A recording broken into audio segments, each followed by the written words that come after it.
My name is Brenna, and I'm going to share a self-reflective story about my past relationship and how intimacy versus isolation plays a role in how things played out. So I am originally from Maryland. I am 25 years old. I completed my undergraduate degree in Virginia Beach, and then I took a year off from work and life, and then I decided to make the commitment with my boyfriend and move to North Carolina together. Neither of us knew anyone in the area, so that was a big adjustment for both of us. And then we had also moved during COVID as well, so that was difficult for both of us because we didn't know anyone. I am 5+ hours away from family, which in the grand scheme of things isn't long, isn't far, but it's far enough that you can't see them as often as you'd want to see them. And so it was basically just him and we leaned on each other a lot, and it was a very codependent situation. We had been together for 4 years prior to breaking up, so it was a very close relationship. And if I look back at the timeline, all of my friends were getting engaged and getting married, and so I began asking him about what our future looked like and what we might be doing in the near future, in the far future, if marriage was along the path that we were on. And clearly it was not, because we broke up, which is fine. So this past summer is when I started to notice signs of intimacy versus isolation. I am a very outgoing person. I am very extroverted. I like to talk about all my thoughts and feelings and anything that pops into my mind. And he does not, does not. So he was working from home. I was taking classes from home, and we had a little apartment together. We tried our best to keep our own identity during this situation, despite spending 24 hours, 7 days a week together, which was difficult at times because I had wanted to do things that he didn't want to do, and he wanted to do things that I didn't want to do, but we found a healthy balance for a while. It wasn't until all of our friends were making that long-term commitment by getting married that we started going downhill. I know Erickson talks about during the intimacy versus isolation phase that one would not be ready for marriage if they believe that marriage is losing one's own identity and then forming a new one together, because you still keep part of yourself. And that's where I think we just didn't click, and we weren't making it work because he wasn't seeing it that way. He saw it as we were both losing a part of ourselves.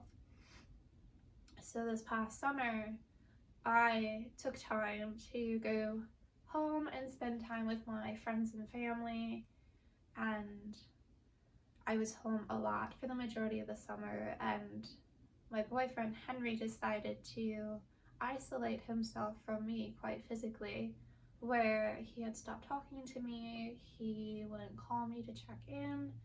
He didn't share any of his thoughts or feelings, and I would try to reach out to him, and it was very a one-way connection there of just me constantly trying to get him to open up and him just not wanting to with me anymore. And I believe he thought he was no longer who he had wanted to be, or he had lost part of himself during COVID, during the isolation of just the two of us in the apartment, of not having friends or family to lean on or to hang out with while we were living in North Carolina. And so that's just my thoughts on how he was feeling. I honestly don't know because he never shared them with me. But if I'm going to look back on it on a psychological standpoint, I feel like that might make sense.